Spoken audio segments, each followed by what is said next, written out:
Dezenau de juin, bonne selade à toutes et à tous. Merci donc pour cette petite introduction. Et oui, j'ai oublié de présenter mes collègues ici autour de moi. Bien sûr, Jojo pour le réseau Ushkal Iratiak et Rémi pour Radio Laurent, donc qui sont avec nous. On va animer ce débat à trois voix.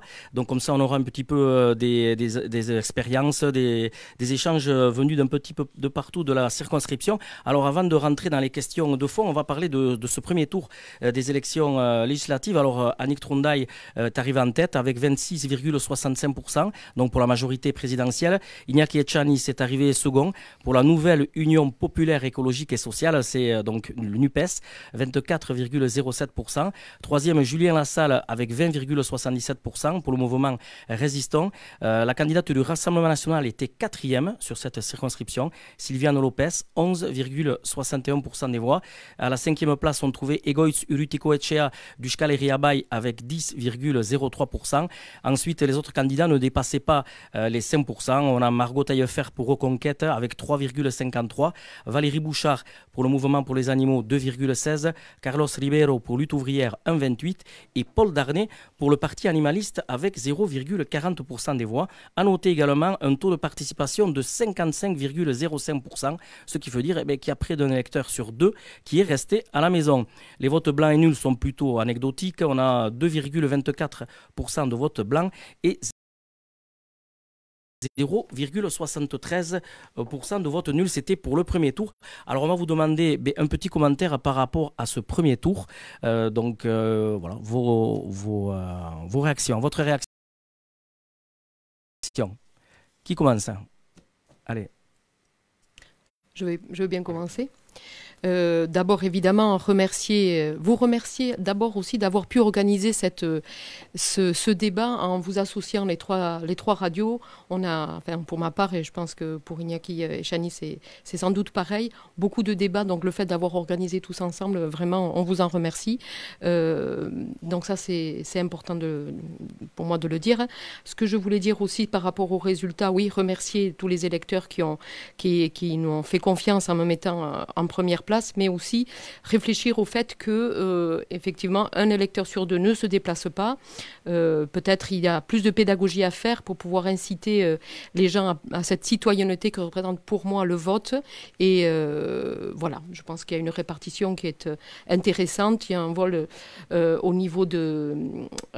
au niveau des électeurs qui est quand même à étudier sur l'ensemble de la population, ce vote aussi peut-être de contestation qu'on doit entendre parce que il veut dire quelque chose, et puis ce vote aussi autour de la ruralité qu'on doit entendre aussi parce que je rends bien sûr hommage à Julien Lassalle qui a fait une très belle prestation. On va parler justement de Julien Lassalle et d'ailleurs, Edegos, votre impression, pardon, Iñaki Etxaniz. Oui, vous remercier aussi pour l'organisation de ce débat qui est assez représentatif de notre circonscription. Hein. Tous les éléments y sont regroupés. Nos résultats montrent bien la dynamique qu'on a mis en œuvre ici localement et aussi au niveau national. Aujourd'hui, on a la possibilité de gagner dimanche prochain. On a des soutiens qui affluent, autant à la fois issus des gens de la société civile, des gens militants, mais aussi des élus qui nous contactent, qui étaient déjà là avant et qui continuent à nous soutenir. Nous, on continue le terrain pour aller convaincre, pour aller chercher justement les abstentionnistes, pour les convaincre qu'il y a un véritable espoir, qu'on peut aujourd'hui porter un projet de transformation sociale, écologique et démocratique et le porter au pouvoir au cœur de l'Assemblée nationale. Donc on va continuer, on est tous les jours en porte-à-porte sur les sorties d'usines pour convaincre au maximum parce qu'on a la véritable intention de pouvoir gagner dimanche et de pouvoir donner à la fois un représentant issu du territoire à la 4e circonscription et de donner une majorité pour la NUPES au niveau national. Oui, ce qu'il y a de certain, c'est qu'il va falloir chercher les électeurs du premier tour. Donc on le disait, Julien Lassalle est arrivé à la 3e position. Il ne donne pas de consigne de vote, donc il ne soutient personne. Par contre, on a vu Euskal Herria Bai qui officiellement n'appelle pas à voter pour aucun des deux candidats, sauf que le candidat Egoitz Urrutikoetxea, lui, affirme qu'il va voter personnellement. Pour vous, Iñaki Etxaniz, une réaction?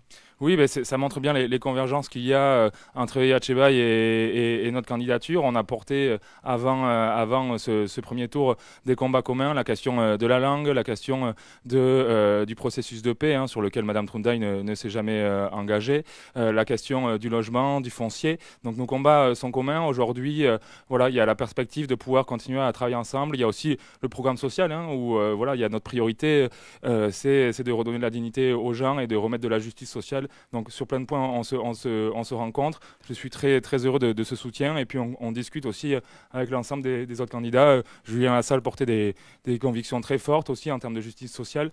Et je pense qu'on a tout intérêt à travailler tous ensemble pour faire gagner le territoire. Annick Trundaï, donc 20% pour Jean Lassalle, on le disait au premier tour, un fort potentiel électoral qu'il va falloir aller récupérer. On a ces 11% aussi de la candidate RN. Alors où est-ce qu'elle va aller? Alors vos impressions par rapport justement à toutes ces voix qui sont un peu éparpillées, comment vous allez essayer de les récupérer? Alors, moi, je pense que les voix, elles appartiennent aux électeurs et c'est à eux vraiment de décider. Les gens qui pourront se reconnaître dans les projets que je porte autour notamment du pastoralisme, autour de l'agriculture, ça fait partie des domaines que nous avions bien sûr en commun avec Julien Lassalle. Cette question-là, autour de ces questions-là, sont bien sûr très importantes et je pense que les électeurs ne s'y tromperont pas. Quant aux électeurs RN, bon, jusqu'à preuve du contraire, c'est un électeur mélanchoniste, donc des Insoumis, qui a prononcé un vote en faveur du NUPES et qui appelle les électeurs du Front National à voter en faveur du NUPES. Vous le savez très très bien. On ça a été appelle les gens qui veulent hier. changer de projet, de société, à voter pour nous. Systématiquement, à partir du moment où je parle, systématiquement, M. Chanis, vous me coupez la parole pour essayer de dire le contraire, mais ça va être long à l'heure de cette façon-là, mais on va y aller. sur ce on va essayer justement, puisqu'on a oublié de dire, M. Chanis, on a oublié de dire qu'on a le maître du chrono qui est derrière nous, qui va nous donner les temps justement. Iñaki Etxaniz 1 minute 49 et Annick Trundaï 2,06. Donc on va continuer maintenant, on va rentrer dans le vif du sujet puisque vous êtes rentré déjà sans qu'on vous le propose. Alors on va rentrer tout de suite dans le domaine social avec Rémi. Oui, Annick Trundaï, Iñaki Etxaniz, bonsoir. Je vais vous poser une première question autour de la question sociale et du pouvoir d'achat. Alors, on assiste au retour de l'inflation autour des biens de première nécessité, de l'essence. Il y a des inégalités grandissantes. Dans le même temps, les salaires et autres revenus ne suivent pas et pour de plus en plus de personnes qui tombent sous le seuil de pauvreté. Alors, j'aimerais savoir quelles sont vos propositions en ce qui concerne les salaires, les revenus et les prix. Madame Trundaï, allez-y. Non, on va essayer parce qu'elle a du retard. Non, Iñaki a du retard, donc c'est Iñaki qui va répondre. Pardon. Oui, je partage le constat qui est fait. Il y a une véritable fracture sociale aujourd'hui qui a été aggravée ces 5 dernières années. On est aujourd'hui à plus de 9 millions de pauvres en France, 8 millions de personnes à l'aide alimentaire, alors que pendant ce temps, le CAC 40 a versé 70 milliards de dividendes, c'est 15% d'augmentation par rapport à 2020, alors qu'on était en pleine crise du Covid. Il me semble qu'il n'y a pas eu 15% d'augmentation des salaires.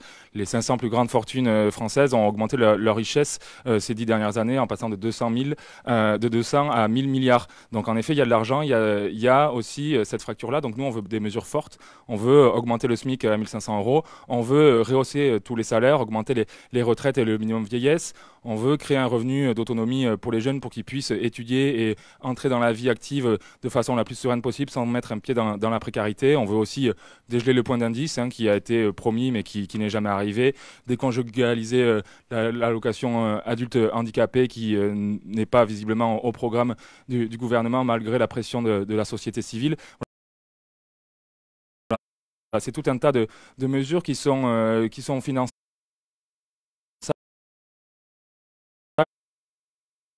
par une justice fiscale, rétablir l'ISF, lutter contre l'évasion fiscale qui représente des milliards d'euros qui manquent justement à l'État pour mener cette justice-là. C'est aussi permettre une plus grande progressivité pour l'impôt sur le revenu. C'est investir 1 milliard contre les violences faites aux femmes. C'est assurer l'égalité salariale entre les hommes et les femmes. Madame Trundaï, vos propositions et une réaction si vous le souhaitez. Oui, oui, bien sûr, parce qu'effectivement, bon, que ce soit les domaines qui sont évoqués là, au niveau des fractures sociales, toute la partie sociale de ce qui a pu être mené est peu évoquée par les médias jusqu'à maintenant, mais concernant toute l'aide qui est amenée, je pense au pouvoir d'achat notamment, qui est donné par le fait d'avoir une reprise du travail. Alors, on sait bien que depuis 14 ans, ce chômage avait été très, très élevé. Il a redescendu à un seuil qui n'avait pas été atteint depuis 14 ans. Il est à 7,4% actuellement. Ça veut dire qu'on redonne du travail aux gens. Ça veut dire qu'on leur donne une possibilité de travailler et de pouvoir avoir un pouvoir d'achat qui augmente. Alors, le bouclier tarifaire a été mis en place. Il va être poursuivi. Ça fait partie des aides que notre gouvernement a mis en place pour aider tout le monde au prix du gaz et de l'électricité. Ensuite, évidemment, le chèque sur le prix avec une réduction sur le prix du carburant qui va être prolongé. Il y a aussi la revalorisation des retraites qui est très importante, qui va être mise en place dès juillet. Alors effectivement, avec un taux de plus 4,4% qui n'arrivera pas encore à combler complètement l'inflation, mais on s'en approche. Ce taux n'avait pas été mis en place depuis très, très longtemps. Et ce que je voudrais dire, c'est que la question de l'attractivité du travail et de rendre le travail attractif passe par le fait de pouvoir financer correctement le travail. Et ce n'est pas en le rendant attractif le fait de ne pas travailler qu'on va arranger les choses. Ce que je veux dire par là, cette question du plein emploi était vraiment le choix qui avait été fait. Et localement, nous avons ici, sur notre territoire des Basques et des Béarnais, 6,4% de chômage. Ça veut dire qu'il est plus bas d'un point que le niveau national. Ça veut dire par là que les gens d'ici travaillent et peuvent apporter cette plus-value au niveau de leur quotidien. Il y a aussi ce versement des aides sociales à la source qui est très peu utilisée. Ça veut dire qu'à partir de cet été, directement, les aides seront versées à la source comme il avait été fait le prélèvement. Tout ça, ce sont des mesures localement également au niveau de ces retraites qui vont être augmentées dès cet été. Toutes les personnes de notre territoire vont pouvoir respirer un petit peu plus sur cet été. La situation est quand même préoccupante. Bien sûr qu'il y a des efforts à continuer. Bien sûr qu'il y a des choses encore à prolonger. Et c'est vraiment cette vigilance-là que je compte avoir sur le territoire si j'ai la chance d'être député. Une réaction rapide, Monsieur Tchaniz? Oui, ce qui a été cité par Mme Troudaille, ce sont des rustines, des pansements sur l'état actuel de notre société. Les gens, ce qu'ils veulent, c'est pas des chèques alimentaires, c'est de la dignité dans leur salaire. C'est qu'on puisse, par leur salaire, se vivre décemment. La question du bouclier tarifaire, on se retrouve aujourd'hui avec une augmentation doublée du tarif de l'électricité pour justement contrebalancer ce bouclier tarifaire. Donc nous, c'est un projet... Il faut quand même savoir qu'ici... Là, c'est vous qui me coupez la parole, oui, Madame parce Troudaille. que je profite de ce temps pour vous le dire. Il y a beaucoup d'avance déjà. Il faut oui, que... Iñaki, vous avez quand même beaucoup de retard. Poursuivez quand même. Donc peut-être que le taux de chômage en termes statistiques a baissé, mais c'est les emplois précaires qui ont augmenté, c'est les gens qui n'arrivent pas à finir le mois. On parle encore de rustine. Mais ça, c'est un constat, on est d'accord. Vous en parlez les deux. On est dans un constat. Mais c'est quoi les solutions? Parce qu'on voit, de faire un constat, on va tous le faire. On va à la pompe d'essence, on va faire nos courses, on voit tout ça. Mais c'est quoi la solution ou les solutions? Mais c'est à la fois redonner du pouvoir d'achat par l'augmentation des salaires, c'est aussi bloquer les prix des produits de première nécessité et notamment le prix de l'eau et l'électricité, c'est renationaliser EDF qui a été encore une fois donné au privé et aujourd'hui EDF vend l'électricité parce que dans le cadre de la privatisation, moins cher qu'elle ne lui coûte à produire. Et elle doit compenser par ses économies. Sauf que les économies d'EDF, c'est les économies des Français.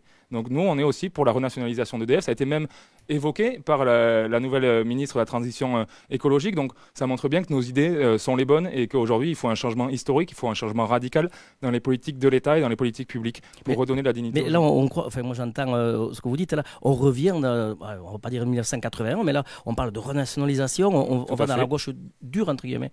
Non, c'est pas la gauche dure, parce que 81, le programme de 81 était plus radical que le programme qu'on porte aujourd'hui. Nous, on est dans la gauche juste, en fait. On veut juste redonner de la dignité, remettre de l'équité sociale, de la justice sociale au cœur du fonctionnement de notre pays. Donc voilà, et c'est plébiscité par les gens. Il y a une enquête Ipsos qui est sortie ce matin qui dit que les gens à 80% sont pour la retraite à 60 ans, pour la hausse des salaires, pour le retour de l'ISF. Donc c'est des choses qui sont plébiscitées par la population parce qu'ils se rendent bien compte qu'il y a un écart. J'ai cité tout à l'heure les chiffres des plus fortunés. Eux, le quoi qu'il en coûte, ils s'en sont bien sortis, hein, ils s'en sont mis plein les poches, alors que les plus précaires, les premiers de cordée, les premiers de corvée, comme on les appelle, eux, ben, ça n'a toujours pas ruisselé. Donc nous, on va faire ruisseler. Mais Je vous coupe, Monsieur Etchaniz. Il y a un sujet sur lequel il y a une grande différence entre vous deux, c'est le sujet des retraites. Madame Trundaï, qu'est-ce que vous proposez?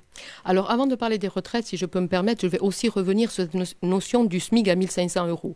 Alors, moi, je connais des associations, j'en connais une très bien, par exemple, localement, et je connais plusieurs associations, plusieurs artisans, plusieurs commerçants. Si vous leur mettez le SMIC à 1 500 €, ils ferment la boîte. Alors, c'est mal connaître l'associatif. Je pense que vous connaissez très, très mal ici le tissu associatif. Il faut savoir à quel point nous avons des personnes qui sont des jeunes, qui sont au SMIC. Vous parlez d'emploi précaire. Moi-même, dans les structures associatives que je connais très bien, il y a des personnes qui ne souhaitent pas de CDI, qui souhaitent des CDD et qui le revendiquent. La précarité, vous ne l'avez jamais définie, vous la revendiquez toujours. Donc ça, c'est très important. Je la côtoie, la précarité, Madame Trundaï. Mais je voudrais savoir comment vous la côtoyez, cette précarité, dans votre travail. Tout à fait, alors, écoutez...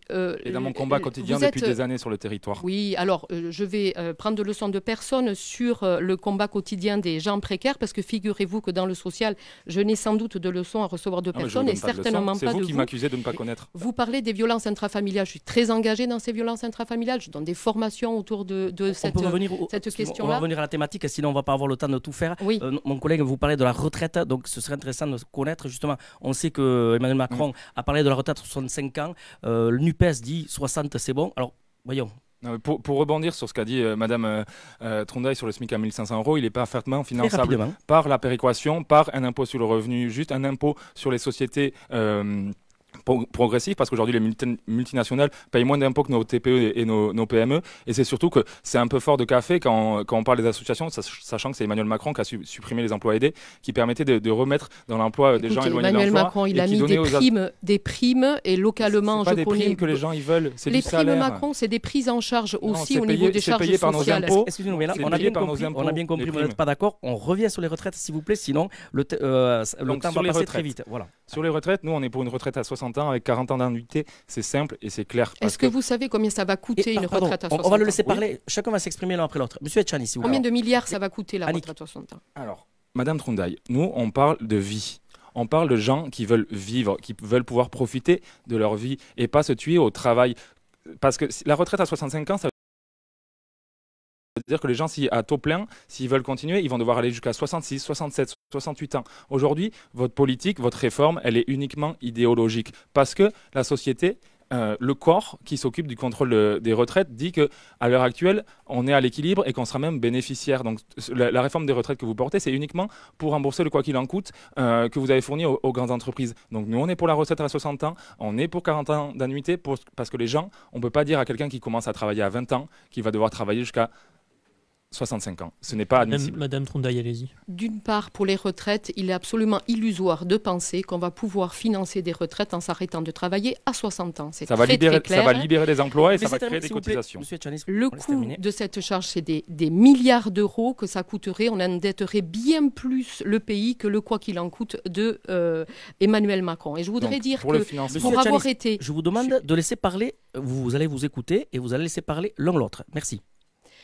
Pour avoir été dans tous les petits commerces d'Oloron, de Sauveterre, de Navarinx, de Saint-Jean-Pied-de-Port, d'Asparin, tous les commerçants que j'ai rencontrés ont remercié l'aide qui a été donnée par l'État pour pouvoir rester ouverts. Allez leur demander, allez les voir. Vous avez été les voir, vous avez été leur parler, vous avez été parler aux commerçants d'Oloron. Oui. Vous avez vu ce qu'ils pensent de la façon dont ça a été géré. Alors le quoi qu'il en coûte, il a permis à notre pays d'être dans une vraie économie. Cette vraie économie, il va reposer sur les épaules des citoyens. Elle permet, cette vraie économie, de relancer non seulement le travail, mais la qualité de vie. Et nous, au niveau européen, on est un des pays qui s'en sort le mieux. Et le quoi qu'il en coûte, il a permis aussi que chacun de nous puisse avoir un niveau de santé et une vaccination qui a pu amener un état de qualité de vie dans notre pays que d'autres pays nous enviaient.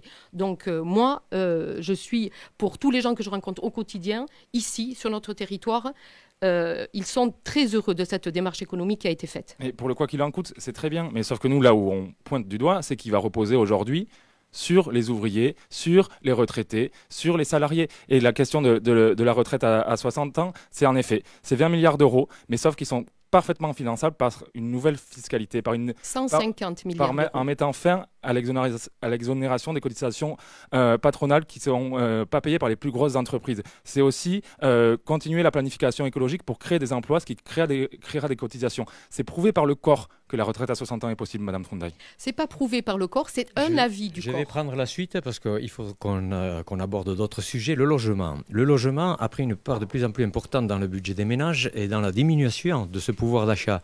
La spéculation foncière et de l'habitat battent des records. Effet secondaire de la spéculation, les loyers aussi augmentent énormément. Alors les gens ont de plus en plus de mal à trouver des logements à l'année, de plus en plus d'appartements étant dédiés au tourisme. Alors, il y a de nombreuses réactions, notamment en Pays Basque, des occupations, des manifestations. Des propositions ont été faites par le collectif Logement de Garassi, Baïuri, Orsaice, et des propositions qui se recoupent avec le collectif de Soule.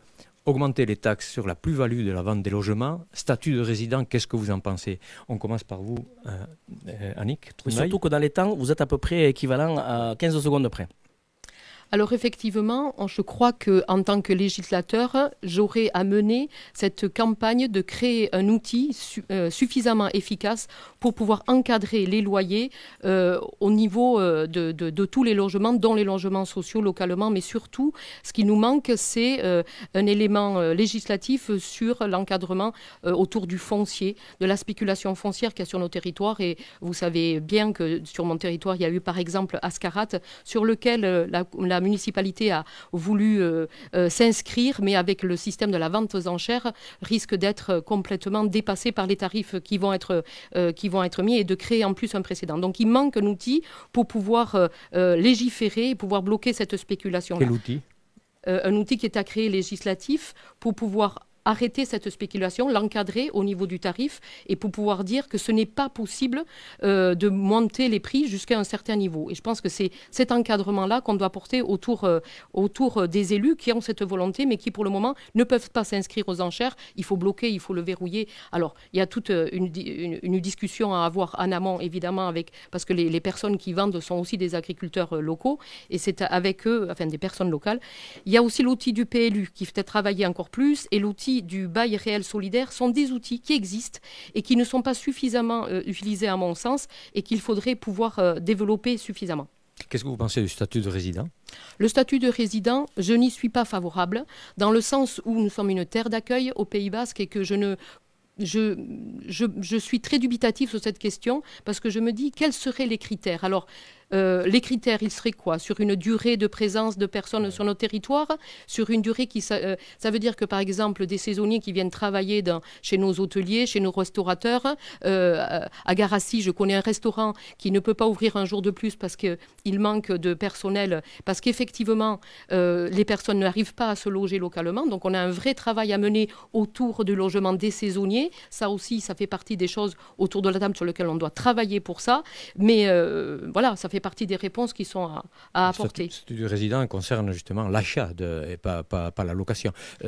Mais l'achat, par exemple, juste pour finir sur la question de l'achat, je connais quelqu'un qui est venu travailler sur notre territoire et qui venait d'Espagne et qui voulait s'implanter, qui voulait acheter d'emblée. Il venait d'arriver pour un travail qu'il avait eu à l'année, un CDI qu'il avait eu à l'année. Il voulait faire venir sa famille. Si on prend cet exemple-là, sa femme, elle allait travailler dans une maison de retraite, donc on a besoin de gens dans les maisons de retraite. Comment on fait si on a un statut de résident qui empêche les personnes de venir travailler? Je ne sais pas, c'est pour pouvoir d'acheter et donner donc un avantage. Mais je comprends vos arguments, mais j'ai le droit de me donner les miens, Jojo. Oui, non, mais il faut pas mélanger la location et l'achat. Voilà, mais je parle d'achat. Je parle de quelqu'un qui voudrait acheter. À ce moment-là, ces personnes-là pourraient pas venir acheter. Alors, les critères, je ne sais pas lesquels ils pourraient être pertinents. En tout cas, moralement, je trouve que c'est en plus assez gênant de parler de cette façon-là, en tout cas sur notre territoire.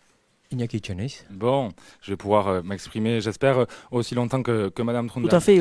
Si on regarde le chrono, vous avez 2 minutes. Alors, oui. Allez-y. Donc, concernant le logement, en effet, vous l'avez dit, c'est aujourd'hui le premier poste de dépense et on ne cesse de voir ici, sur le territoire, notamment au Pays Basque, ces problématiques-là, mais qui arrivent aussi de façon assez puissante, notamment en Vallée d'Aspe.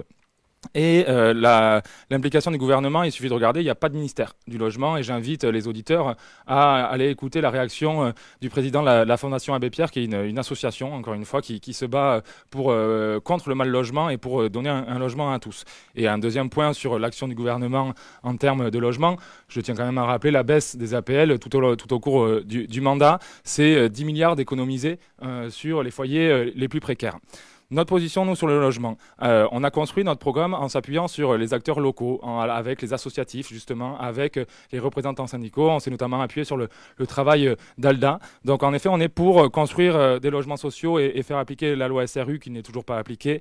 On est pour mettre en œuvre l'encadrement des loyers. On est pour développer la garantie des loyers impayés, redéfinir les zones tendues et mieux encadrer et aussi contrôler les usages, l'usage des baux mobilités.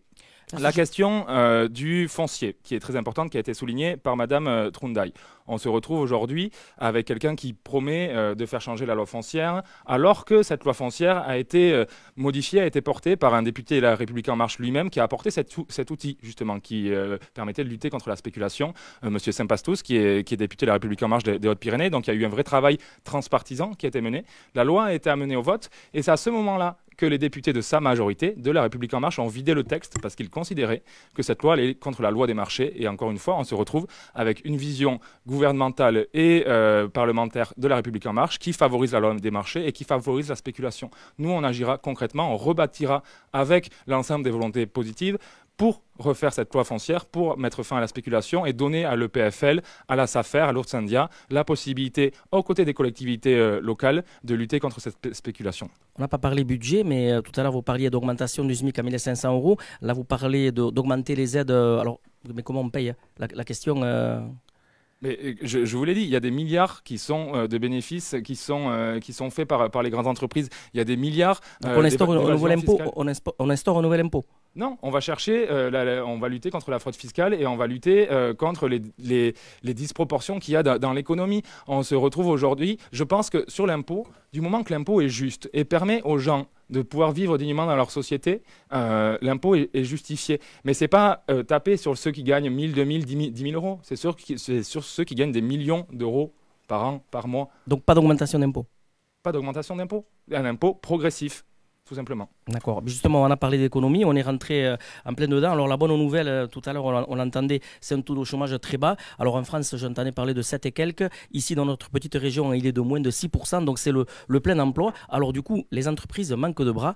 Ben, là, c'est vraiment un gros problème. Alors on citait le domaine de la restauration, mais c'est le cas de l'industrie, c'est le cas de l'agriculture. Il manque du monde, il manque des bras. Alors qu'est-ce qu'on va pouvoir faire? Qu'est-ce que vous allez pouvoir faire? Alors on va donner la parole à égalité. Alors allez, Iñaki. Allez, il y a une véritable refondation de notre économie à faire, une économie du besoin justement, avec les besoins des territoires pour pouvoir porter cette économie locale, aider nos TPE et nos PME, comme je l'ai dit en l'introduction. C'est aussi travailler en collaboration avec la région qui est compétente en matière économique. Donc c'est faciliter les échanges et la possibilité pour les entrepreneurs et les chefs d'entreprise d'accéder aux aides de la région. C'est aussi davantage de négociations dans les corps intermédiaires pour permettre à une entreprise de vivre.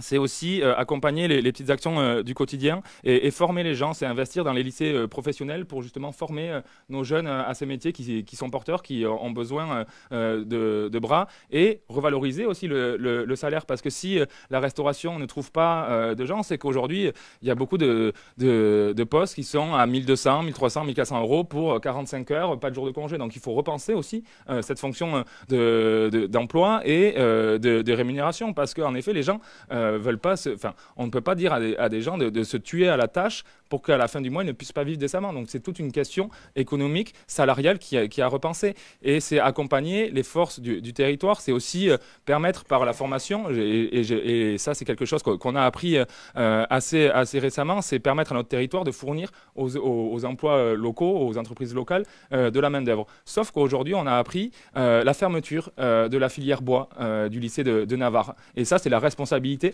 du gouvernement. Donc comment on peut vouloir développer l'économie territoriale en fermant justement les formations ici localement. On va Alors, écouter la réponse, oui. alors, bon, écoutez, vous connaissez fort mal le sujet, hein, Ah ben parce non, que j'y étais. oui, bien sûr, bien Eh sûr. oui, Mais oui, vous oui, savez on que va- cette on va filière laisser. à Saint-Jean-Pied-de-Port, par exemple, a eu de moins en moins de personnes inscrites et elle a Faux. fermé aussi pour cette raison. 14 Écoutez, inscrits. Monsieur Etchani, s'il vous plaît. Écoutez, moi je Laissez- connais laissez fort parler, bien parce qu'il se trouve que mon fils est passé par cette formation-là dans ce lycée-là et que je connais Et moi j'ai eu parfaitement les les représentants des problématiques. personnels il y a 1 heure au téléphone. Alors, Etchani, moi, vous vous avez réagirez eu après. les représentants du personnel au téléphone, moi je les connais, les gens qui travaillent là-bas.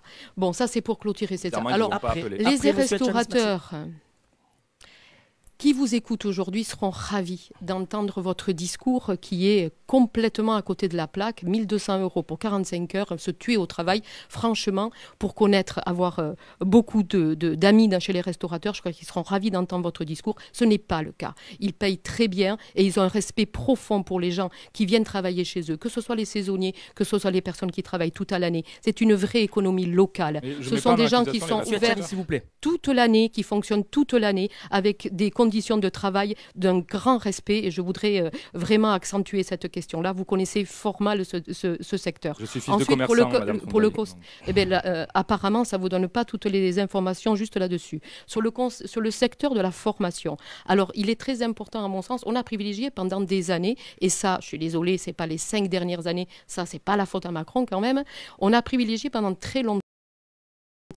quand j'étais au lycée, c'était le cas, une certaine forme d'éducation qui était l'éducation des études longues. Et je pense qu'à cette époque-là, c'était plutôt dénigrer les métiers dits manuels, et ça, c'est une profonde erreur à mon sens. En tout cas, il y a beaucoup de personnes qui ne se sont pas retrouvées dans cette formation, et aujourd'hui, cette pénurie de main-d'œuvre, cette pénurie, c'est aussi une représentation souvent qui a été négativisée à un moment donné sur ces métiers-là.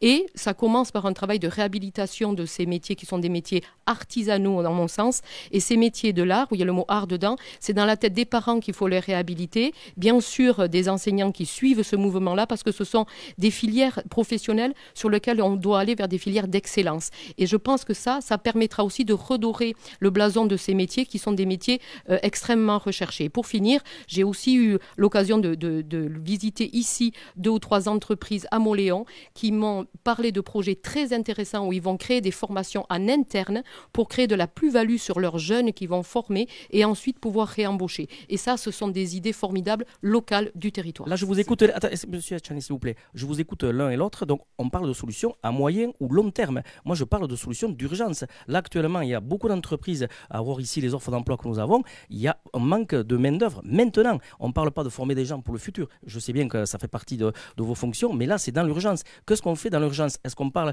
de faire venir des immigrés? Certains en parlent. C'est quoi la solution là, maintenant? Alors, je fais juste une incise sur la voie professionnelle. Je suis d'accord avec Madame Trondheim, sauf qu'on a vu ces dernières années le budget de l'éducation nationale et notamment de l'éducation des lycées professionnels chuter d'année en année. Donc, c'est pas en baissant les moyens qu'on arrive à revaloriser ces filières-là. Sur la question des embauches, c'est un sujet intéressant et j'ai été contacté, j'ai rencontré à plusieurs reprises des associations qui s'occupent des personnes, de migrants, de réfugiés qui sont sur notre territoire, qui ont été formés sur place, qui se sont intégrés à la société, qui ont trouvé justement des employeurs parce que dans le BTP, dans la peinture, dans la restauration, et qui sont prêts à travailler et les employeurs sont prêts à les embaucher justement, sauf qu'ils ne peuvent pas travailler parce qu'ils n'ont pas de titre de séjour. C'est énormément le cas sur la côte, sauf qu'il faut justement régulariser les gens qui sont sur le territoire et qui ont envie de travailler et qui ont besoin de travailler pour continuer à s'intégrer dans la société. Et ça, c'est quelque chose qui n'a absolument pas été porté par le gouvernement. Vous avez conscience que dans une partie de la population, ce que vous dites là, ça ne fait pas trop plaisir. On parlait tout à l'heure de 15% de gens qui ont voté pour la droite extrême, donc... Ce n'est pas une question de plaisir ou pas plaisir, c'est une réalité. Il y a des gens aujourd'hui sur le territoire qui sont là, qui sont une force de travail, une force d'intégration et qui au final travaillent déjà, sauf qu'ils travaillent au black. Et du coup, ils ne sont pas ni protégés par le droit du travail et ils n'apportent pas de cotisation justement à notre économie. Donc c'est simplement prendre en compte une réalité d'un territoire. Il manque de main-d'œuvre. Il y a des gens qui ne sont pas là pour porter ces emplois-là, et d'autres qui sont là, qui sont présents, qui ont envie de travailler, qui ont envie de s'intégrer. Et c'est par le travail aussi qu'on permet l'intégration. Donc il faut régulariser les gens qui sont sur le territoire, qui ont fait la démarche de s'insérer, qui ont fait la démarche de se former, qui sont aussi, c'est le cas d'Adama qui fait l'actualité, qui est intégré dans la vie associative, qui est ici depuis plusieurs années, qui est accompagné par des structures et qui veut travailler, qui a une promesse d'embauche, sauf qu'il ne peut pas travailler parce qu'aujourd'hui il est sous le coup d'une OQTF. Une réaction? Alors, je voudrais dire qu'effectivement, le rôle de l'élu et de législateur, c'est d'avoir une vision de moyen et long terme. Et c'est aussi pour ça que c'est important de se projeter dans l'avenir. Mais effectivement, immédiatement, il y a des réponses à amener. Et la réponse immédiate, elle est du côté de 700 000 apprentis cette année, 300 000 de plus. En 2021, c'était 300 000, là 700 000, 400 000 en plus. Ça veut dire quoi? Ça veut dire que l'État a donné 8 000 € à chaque structure pour pouvoir prendre des apprentis. Et du coup, ça a plus que doublé le nombre d'apprentis qui vont sortir très rapidement sur le marché du travail et qui seront là très facilement pour être sur la main-d'œuvre locale, formée localement. Et je peux vous dire, pour connaître beaucoup de ces associations et de ces lieux qui ont pris ces apprentis, qu'ils sont ravis de ce dispositif qui a permis de libérer et de créer de l'emploi pour les jeunes qui vont être sur le marché du travail très rapidement. L'emploi pour les migrants, c'est une solution envisageable? Bien sûr, à partir du moment où les migrants sont en situation régulière, et ça c'est tout à fait de ce côté-là qu'il peut y avoir des cartes de séjour. Actuellement, il y a tout un travail aussi avec les personnes qui viennent de l'Ukraine, qui sont arrivées ici, qui ont un titre de séjour qui a été donné automatiquement et qui sont embauchés dans nos entreprises locales, par exemple à Moléon, dans celle que j'ai été visiter. Oui, sur l'apprentissage, moi je fais partie de l'Éducation nationale, donc je suis favorable, mais parler de l'apprentissage à 14 ans et de la retraite à 65 ans, c'est quoi? C'est forcer les gens à passer leur vie au travail. L'apprentissage, oui, c'est bien, mais sauf que je pense que Mme Trundaille n'a pas forcément rencontré non plus tout le monde sur la question de l'apprentissage parce qu'il y a des règles dans l'apprentissage. Notamment dans le BTP, on ne peut pas demander à un apprenti de 15 ans ou de 16 ans de monter à tant de hauteur. On ne peut pas lui demander de porter tel kilo de charge. Donc oui, c'est quelque chose de bénéfique l'apprentissage, mais ce n'est pas la solution. L'apprentissage n'est pas là pour remplacer de la main-d'œuvre. C'est fait pour former à un emploi. On a beaucoup d'autres sujets à voir ce soir, donc non, on va passer. Je voudrais dire quand même que vous connaissez mal le système de l'apprentissage qui ne s'aime pas à ces âges-là. C'est de la formation par alternance. J'en connais plusieurs autour de moi. Ils sont formés en alternance et ils sont tout à fait capables d'être. Non, on ne parle pas de la même chose. Vous êtes très mal renseigné tout en étant en éducation nationale. Je suis toujours mal renseigné. D'accord, on va vous laisser là sur ce sujet-là. On va passer maintenant à un autre sujet économique, c'est l'agriculture. Oui. Durant ces dernières décennies, le nombre d'agriculteurs n'a pas cessé de diminuer. La vie de nos campagnes et villages s'en ressent. Moins d'agriculteurs produisent plus qu'auparavant. Jusqu'où ira la réduction du nombre d'agriculteurs? De nouvelles exigences aussi apparaissent, notamment la qualité de l'alimentation, le bien-être animal et autres. Face à ces défis, ne faut-il pas faire des choix? Continuer à favoriser l'agriculture industrielle ou intensive ou changer de cap et favoriser l'agriculture paysanne? On démarre avec... Oui, le chrono dit que c'est Annick Trundaille qui a un peu de retard. Oui, je vous remercie. Alors, je l'ai toujours dit et je le redirai, il est absolument stérile à mon sens d'opposer les modèles parce qu'effectivement, dans notre petit coin du Pays Basque et en Béarn également, je pense qu'on est trop... ça serait trop dommage qu'on oppose les modèles. Il y a de la place pour tout le monde. Bien sûr que les circuits courts sont des circuits intéressants, des circuits vertueux, mais ici, nous n'avons pas de circuit de surindustrialisation comme c'est sous-entendu. Sur notre territoire, il n'y en a pas. Il n'y a que des systèmes vertueux qui sont des circuits qui sont pas toujours courts, qui peuvent être moyens, mais qui cohabitent en bonne intelligence. Et ce sont tous des agriculteurs, ils ont tous la même finalité, la passion de leur métier, que ce soit autour de l'agriculture raisonnée, ça c'est très important, autour aussi du pastoralisme. On sait très bien que nous sommes dans un pays de pastoralisme, j'y suis particulièrement attachée. D'ailleurs, pour favoriser le pastoralisme, il y a la question de l'entretien de la montagne. Les agriculteurs sont, à mon sens, ceux qui sont les gens qui veillent sur cette montagne, qui permettent que les élevages qui façonnent le terroir permettent de la garder vivante, cette montagne, de garder ce pastoralisme qui va pouvoir produire du fromage et des produits locaux. Donc, tous ces modèles-là sont complémentaires, ils ne sont pas en opposition. Le binaire ne sert qu'à opposer les personnes qui ne demandent qu'à travailler ensemble. Iñaki? Oui, mais nous, on est quasiment dans cette même vision-là où il ne faut pas opposer les deux choses, mais il faut accompagner une transition. Ici au Pays Basque, mais aussi en Béarn, les agriculteurs, les paysans et les paysannes n'ont pas entendu le politique pour mettre en œuvre une agriculture respectueuse de l'environnement, garantissant du qualitatif pour le consommateur et garantissant un minimum de revenus pour eux. Donc c'est les accompagner. Aujourd'hui, le Pays Basque, il faut quand même le souligner, c'est le territoire qui connaît le plus fort taux d'installation. Donc c'est accompagner ces démarches-là, c'est accompagner les installations, c'est aussi redéfinir les critères de la PAC qui aujourd'hui ne poussent pas dans ce sens-là. Donc c'est de revenir à une politique agricole commune plus proche des territoires, plus proche des besoins des agriculteurs.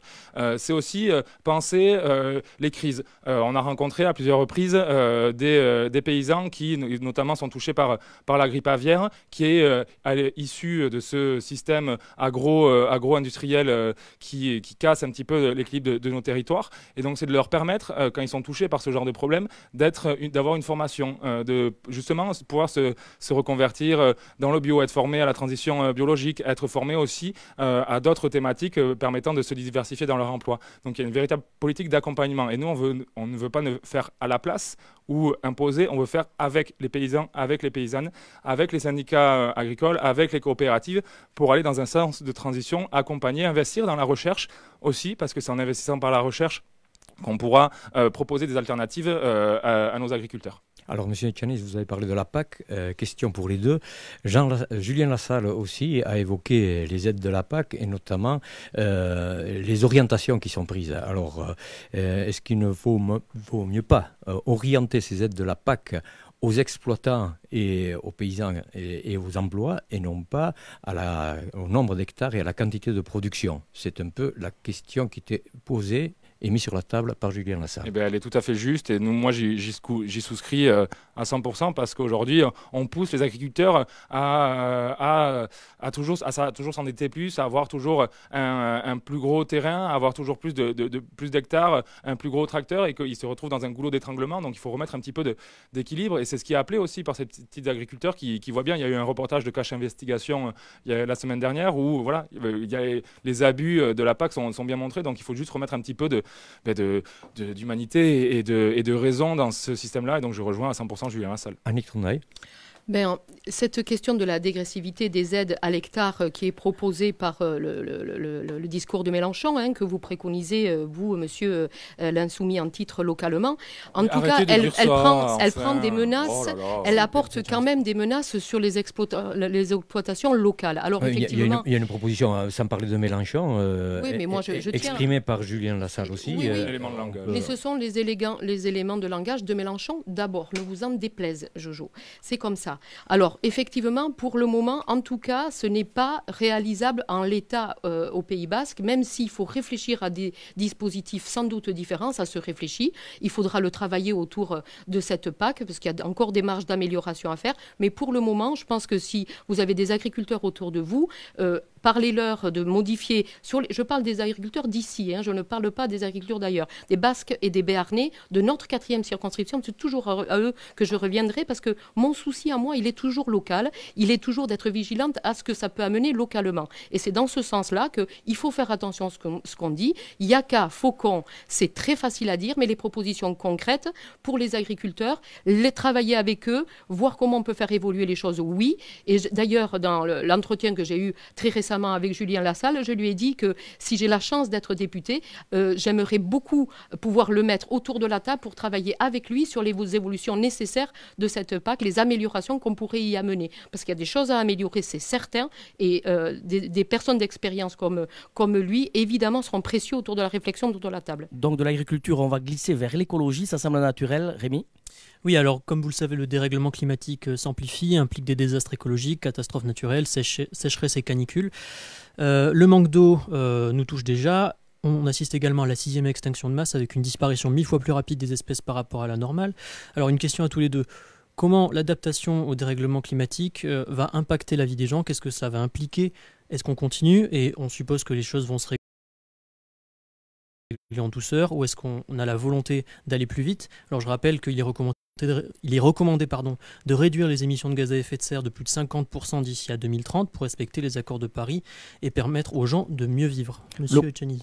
Oui, alors il y a urgence à agir et on le voit concrètement aujourd'hui. Le risque rouge, il n'est pas l'arrivée de la NUPES au gouvernement, c'est la chaleur qui augmente. Il faut agir vite et fort. Il faut mettre en œuvre la planification écologique. Il faut mettre en œuvre la règle verte. Il faut investir dans les énergies renouvelables. Ici, on a justement un territoire qui est plein de possibilités, notamment au niveau de l'hydroélectricité, avec le barrage d'Artoust, qui peut être un outil de pointe et d'investissement pour créer l'énergie la plus propre, c'est celle de l'eau. On sait qu'il y a là vous parlez de barrages, on sait que justement il y a des barrages de l'administration française qui empêchent justement de créer de nouveaux barrages. On a vu même des barrages existants en Basse-Navarre mais qui ne peuvent pas réouvrir parce qu'il y a un problème au niveau de l'administration. Ah oui, mais il y a tout un système politique et national et mondial à repenser parce qu'on n'a pas le choix. Là, je parle du système français, je ne vais pas au-delà. Mais... On n'a pas le choix, il faut agir vite et concrètement. Et il faut arrêter avec tout ce système d'importation, c'est les gros pollueurs. Et c'est pas parce que c'est pas en disant aux gens qu'il faut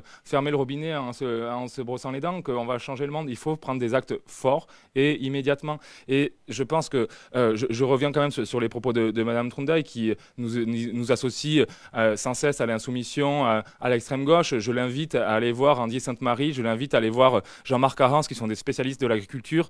Je l'invite à aller voir Marie-Lise Bistuet, Henri Bellegarde, Nadine Barthes, qui sont conseillers départementaux, aller leur dire qu'ils sont d'extrême gauche et aller leur dire qu'ils sont soumis à je ne sais qui, tout simplement. Moi, à votre différence, je ne nomme pas les gens, je ne les accuse pas. C'est vous qui le faites systématiquement dans tous les débats et je n'ai pas besoin d'aller voir ces personnes que je côtoie avec une très grande qualité relationnelle dans le conseil départemental. Ils sont d'extrême gauche aussi ou pas? Alors, c'est de vous dont je parle, pas de...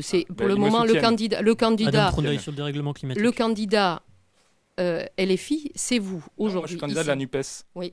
Dans lequel il y a le candidat qui va appliquer les choses verticalement. Le dérèglement climatique, bien sûr qu'il faut s'en occuper, c'est très grave. On a à prendre tous des mesures très importantes là-dessus. Je vais revenir sur l'hydroélectricité. Cette question de barrage, je crois il y a eu un problème aussi au niveau de la position des écologistes là-dessus. Je ne sais pas ce que vous allez en dire, Monsieur Echanis, là-dessus. En tout cas, pour ma part, je sais très bien le combat qui a été mené par tous les maires de la vallée d'Ossau, dont le maire de la Reims, que je salue, et tous les maires qui ont beaucoup travaillé autour de ce barrage du lac d'Artoust, et il y a un renouvellement des concessions qui doit arriver l'année prochaine sur lequel je me battrai pour réussir à ce que ce renouvellement puisse se faire de façon efficace. Alors par exemple sur l'énergie, qu'est-ce que vous proposez Alors sur l'énergie, alors de façon très nationale, il y a cette question des centrales nucléaires, le mot m'échappait, qui est de l'énergie renouvelable, des éoliennes, toutes les énergies qui vont nous permettre de pouvoir avoir suffisamment d'électricité. Mais il y a toute cette transition écologique à mener et c'est une prise de conscience très importante au niveau de la population, vous avez raison. Nous, on doit, quel que soit... Alors, il y a le plan de relance qui, par exemple, nous permet, le collège de la Citadelle, le collège aussi de Arrête, ont tous été construits dans des matériaux qui sont de basse consommation avec de l'écologie. Cette transition écologique-là, sur tous les domaines, doit être transversale à mon sens, c'est-à-dire qu'elle doit s'appliquer à tous les matériaux, à tous les projets. Et c'est une façon pour moi de préserver les choses. Un mot rapide sur le nucléaire. Sur le nucléaire, est-ce que vous êtes d'accord? Nous, on est pour apporter justement investir dans la recherche pour, à terme, arriver à produire une énergie plus verte. C'est des choses qu'on porte, c'est une question d'équilibre. C'est pas, on passe du tout au rien du jour au lendemain. C'est comme la question des pesticides. Il faut avant de prendre une décision pouvoir trouver une alternative. Je vais continuer, je vais redévelopper sur la question très rapidement, le nucléaire.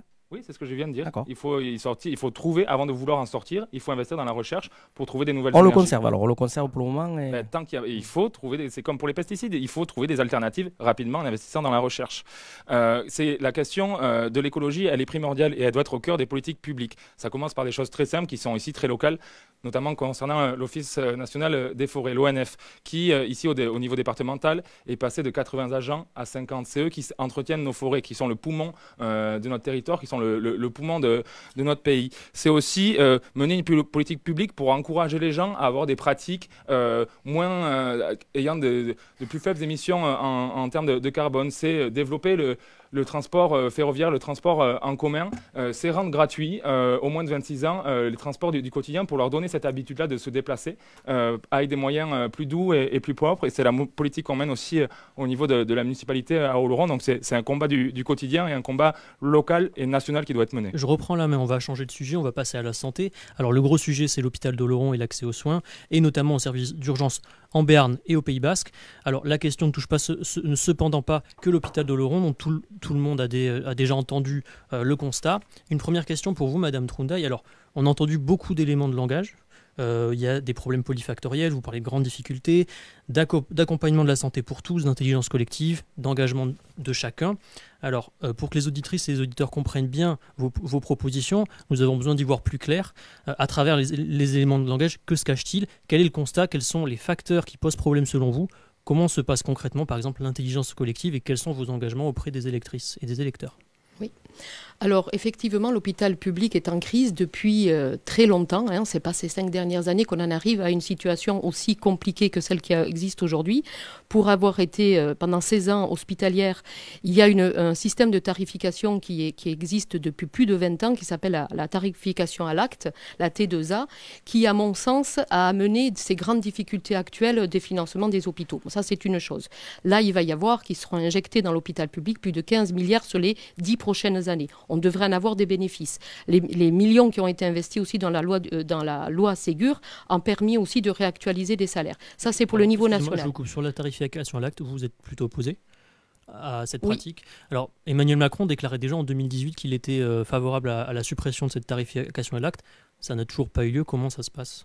Alors, je pense qu'il a dû avoir 2-3 autres bricolages à gérer pour ne pas s'être occupé de la T2A avant. Supprimer 17 000 lits, par exemple. Alors, la question des suppressions des lits, mais je vais y rebondir, même si vous m'y amenez à chaque fois, c'est une question de sécurité parce qu'il n'y avait pas suffisamment de personnes autour. Oui, alors, le projet global dont vous me parlez, c'est par exemple localement sur l'hôpital d'Oloron, bien sûr, et j'ai eu l'occasion de le dire, une situation qui s'est dégradée depuis un certain nombre d'années, sur lequel il n'y a pas eu sans doute une réactivité suffisante avec tous les acteurs locaux pour qu'elle puisse en arriver à cette situation-là. Alors oui, je compte m'en occuper, je m'en occupe déjà comme vous le savez très bien, parce que ce dossier, j'en ai parlé directement au cabinet des ministres. Ils sont au courant de la situation, ils sont prêts à nous aider de façon très effective parce qu'ils sont très sensibilisés à cette question. Pour l'hôpital d'Oloron, il y avait aussi, d'abord il y a eu la fermeture d'une clinique privée, puis la fermeture de la maternité. Il y a tout un dispositif à maintenant recréer. Il y a la maison de santé du Piémont-Oloronnais sur lequel plus de 50 professionnels travaillent, attendent avec impatience que cette maison de santé puisse enfin fonctionner. Si elle fonctionne, on désengorgera l'hôpital des urgences de l'hôpital d'Oloron, on arrivera à mener des solutions. L'idée de travail mieux entre les médecins libéraux et les médecins hospitaliers aussi sont des solutions, mais il y a aussi tout le dispositif de protection de la population, par exemple aussi du côté d'ici, de chacun des territoires, les pompiers, le SDIS qui interviennent régulièrement sont là pour protéger la population et pour être toujours des acteurs de première ligne pour les interventions. Tous ces dispositifs sont à mettre en interconnexion. L'intelligence collective que j'abordais, c'était de mettre tous ces acteurs de façon efficace autour de la table et de les amener vers un projet du début à la fin. Les gens qui me connaissent savent que quand je prends un dossier, je ne lâche pas et cette détermination, je compte l'amener aussi sur cette question du parcours de santé sur notre territoire localement. Monsieur Etchaniz, alors je vais vous laisser réagir très rapidement, s'il vous plaît. Quelles sont vos propositions? Vous parlez de remboursement intégral par la sécurité sociale, hausse des salaires, on parle de mettre fin avec cette logique comptable qui dure depuis trop d'années, qui a été là depuis des décennies et qui a été aggravée par le quinquennat Macron, où on a voulu faire de l'hôpital quelque chose de bénéficiaire. Il faut aujourd'hui remettre les soignants au cœur du système. Il faut revaloriser leur salaire, mais aussi, surtout, leur donner des bonnes conditions de travail, parce qu'aujourd'hui, les infirmières, ce qu'elles demandent, ce n'est pas des heures supplémentaires payées double, c'est des collègues pour pouvoir s'occuper correctement des patients. C'est pouvoir avoir des bonnes conditions de travail. C'est repenser le système d'installation des médecins et des personnels soignants avec une mesure transitoire qui amènerait ces médecins à venir s'installer sur nos territoires qui sont dits peu attractifs, sauf que quand on y habite et qu'on y travaille, on se rend compte qu'on y est plutôt bien. C'est engager des politiques publiques, notamment sur les maisons de retraite où on le voit dans le département des Landes, il y a un véritable investissement de prise en charge publique des EHPAD, alors que quand Emmanuel Macron et la politique néolibérale donnent les EHPAD au privé, on voit ce qui se passe, le scandale hors péage, je ne vais pas y revenir dessus, où les EHPAD sont devenus des endroits où les infirmières sont une pour 65 par exemple, où elles n'ont pas le temps de s'occuper correctement et elles le dénoncent. Et aujourd'hui, pendant ce temps, les grands patrons d'Orpea se sont mis 600 000 euros et des millions d'euros dans les poches. Donc c'est repenser notre système de santé. C'est sur la maison de santé, c'est un petit peu le marronnier de Mme Trundail, la maison de santé, elle avance très bien. À l'époque où il est arrivé sur la table, c'était Daniel Lacrampe qui est de sa sensibilité politique. On ne va pas refaire l'historique. Non, mais parce que Mme Trundail donne des éléments de langage. assez peu concret en lançant des petites attaques où moi je veux aller au fond des choses. Alors les petites attaques, je pense que j'ai rien à vous apprendre de ce côté-là depuis le nombre de temps où vous m'attaquez-vous. Je vais je ne fais que me défendre. Donc, pour le la moment. maison de santé, on n'aura elle pas a le été temps. portée. Non, On termine. Elle a été portée et Daniel Lacrampe, qui était de la sensibilité de Madame Trundaille, n'a pas pris la compétence au niveau de la communauté de communes. Bernard Uturi, qui est un de nos soutiens, est arrivé à la communauté de communes, a pris cette compétence-là et travaille d'arrache-pied avec les partenaires pour la mettre en œuvre. Mais la maison de santé, c'est très bien, mais c'est pas ça qui va sauver l'hôpital public. C'est un investissement massif. Aujourd'hui, il y a 120 hôpitaux services d'urgence en France qui sont au bord de la rupture. C'est un problème d'État. Il faut engager une véritable politique publique pour sauver notre hôpital. C'est une question de vie ou de mort. Oui, on arrive. On va rester là, s'il vous plaît, parce qu'on arrive presque au terme de cette émission et on avait beaucoup d'autres questions à vous poser, notamment une. Alors, je vous demanderai d'être très très rapide. C'est sur les langues régionales. Alors, tout le monde est d'accord pour les langues régionales, mais quand il s'agit de les voter, là, c'est une autre histoire. On en a vu la loi Molac qui était en faveur des langues régionales. On a vu, par exemple, ça a été présenté par Paul Molac, qui était de la majorité présidentielle. Ses amis ont plutôt voté pour. La France Insoumise a voté contre. Et ensuite, du coup, c'est M. Blanquer qui était de la majorité présidentielle qui a fait capoter le projet. Alors, on est pour ici et on est contre en haut. Qu'est-ce qu'il faut qu'on comprenne? Alors nous, on est 100% pour et on se battra pour ça. Pas M. Mélenchon, ni la France Insoumise. Il va falloir convaincre. Oui, il va falloir convaincre et on va y arriver parce que M. Mélenchon, c'est pas tout seul à décider, c'est tout un ensemble de partis et même à la France Insoumise. S'il vous plaît. Merci. Oui. À la France Insoumise, il y a même des gens qui y sont favorables. Les insoumis de notre circonscription, ils sont favorables. Cécile Sandorin, je pense qu'on peut lui faire confiance. Elle est militante syndicale, elle porte ce dossier depuis des années et on le portera. Et en effet, c'est Emmanuel Macron et Jean-Michel Blanquer qui ont cassé cette loi Molac qui était très importante. Et Madame Trundaille dira que c'était pas la République en marche. Mais en attendant, aujourd'hui, il y a des élèves qui n'ont pas pu passer le bac et le brevet en basque. Il y a des professeurs qui sont en train de manifester pour pouvoir faire ça et c'est de la responsabilité toujours du gouvernement. Donc Monsieur Etchanis, vous nous garantissez que si vous êtes élu à Paris, vous porterez le dossier des langues régionales et que vous allez convaincre vos amis, notamment de la France Insoumise. Sans aucun problème. D'accord. Madame. Permettez-moi d'être très étonnée sur le fait que vous allez, M. Etchanis, convaincre Jean-Luc Mélenchon de changer d'avis. Je serais très douteuse de ce côté-là. Comme vous, Emmanuel Macron ou Jean-Michel Blanquer. Nous, c'est tout un groupe et nous sommes majoritairement favorables aux langues régionales et nous avons voté pour. Et vous savez très bien que la saisie de ce qui a été censuré, c'est une partie constitutionnelle. Et depuis, il y a une charte des langues régionales que nous avons signée et que moi, je veillerai en tant que députée à ce que cette charte des langues régionales soit ratifiée par tous les différents pays parce que c'est très important de le légiférer. Pour le moment, ça n'a pas pu se faire, mais ça fait partie des combats que je souhaite mener. Mais en tout cas, vous savez très bien que M. Mélenchon a dit que les langues régionales étaient une menace pour la République française. Vous le savez très bien. Mais vous le savez très bien. Donc, je ne vois pas comment vous pouvez vous dédire à ce point-là. Parce que nous, on n'agit pas pour une personne, pour un président, on agit pour la société. Vous laissez terminer, s'il vous plaît, M. Etchanis, parce qu'on va arriver au terme de ce débat. Voilà, donc... Mais vous aurez du monde à convaincre dans les deux bords, là, par rapport aux langues. Je crois que mais ça vous fait un point commun. L'histoire récente nous a montré qu'il y a beaucoup de chemin à faire. J'espère que vous allez vous y atteler, les deux. Bon. En tout cas, la charte des langues régionales, je ne l'ai pas inventée, vous le savez très bien, et Jojo, tu le sais très bien toi aussi, elle a été mise en place par le gouvernement actuel en réponse à ce qui s'était passé effectivement. La ratification n'a pas eu lieu. La ratification n'a pas eu lieu, pour le moment, c'est que la signature. Mais la ratification, j'ai dit que je souhaitais m'engager à prôner cette ratification. Et c'est ce que je vous redis. On va rester là. On est satisfait que vous soyez tous les deux favorables à cette mesure que vous allez porter à Paris, enfin l'un ou l'autre. Alors maintenant, on va vous laisser un dernier mot, puisqu'on est arrivé au terme de ce débat. Alors, on va regarder notre monsieur chronomètre. Donc, du coup, c'est Iñaki Etchanis qui va parler. On vous laisse une petite minute. Alors, grâce à votre mobilisation, nous accédons au second tour des élections législatives. Nous vous remercions de la confiance que vous nous avez apportée. Dimanche prochain, chaque voix comptera. Ensemble, nous mettrons fin à la politique néolibérale d'Emmanuel Macron qui s'attaque jour après jour à notre pouvoir d'achat, à nos hôpitaux, à nos écoles, à nos conditions de travail, à notre environnement et à nos conditions de vie. Chaque voix comptera pour remettre au cœur de l'Assemblée nationale l'équité territoriale, la justice sociale, la planification écologique, le renouveau démocratique et le dynamisme économique de nos territoires. Vous avez la possibilité de faire changer nos vies ici, dans notre circonscription comme à l'échelle du pays. À toutes et tous, nous réaffirmons notre engagement quotidien pour notre territoire, notre volonté indéfectible de rassembler, notre entière détermination pour faire entendre des aspirations pour une société juste, plus égalitaire, plus féministe, plus démocratique et plus respectueuse de l'environnement. Dimanche, votez et faites voter pour la nouvelle Union populaire écologique et sociale. Annick Trundaille.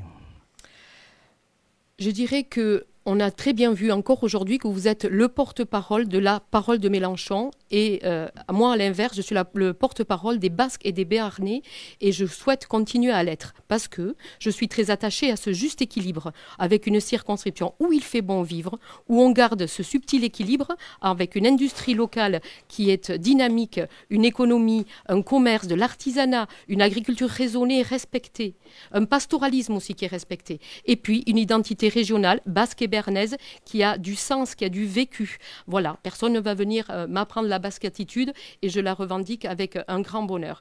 Et en un mot, ce territoire doit être un territoire d'avenir et je vous propose de voter pour que je sois la députée de cette 4e circo pour que l'espoir l'emporte à la destruction. Mais on va remercier nos invités Annick Trundaille et Iñaki Etxaniz. On va remercier également mes collègues Jojo et Rémi et nos techniciens de l'ombre. Vous ne les avez pas vus. Il y a Dominique à la technique et il y a Lilian, c'est Monsieur Chronomètre. Et on remercie également Vincent Lataillade pour le direct Facebook. Et merci d'avoir suivi donc ce débat sur le réseau Euskal Irratiak, Radio Laurent et Radio Mendililia. Gagnons Noël. Merci. Mil esker deneri eta beraz errepika izanen dugu bihar lau hontan emankizun horrena eta itzordua dugu igandian ere emaitzen dako eta elgarrekin ari gira lanian preseski emaitzen emaiteko. Mil esker unat etorri diren hautagai ere. Merci. Mil esker. Mil esker. Merci. Merci.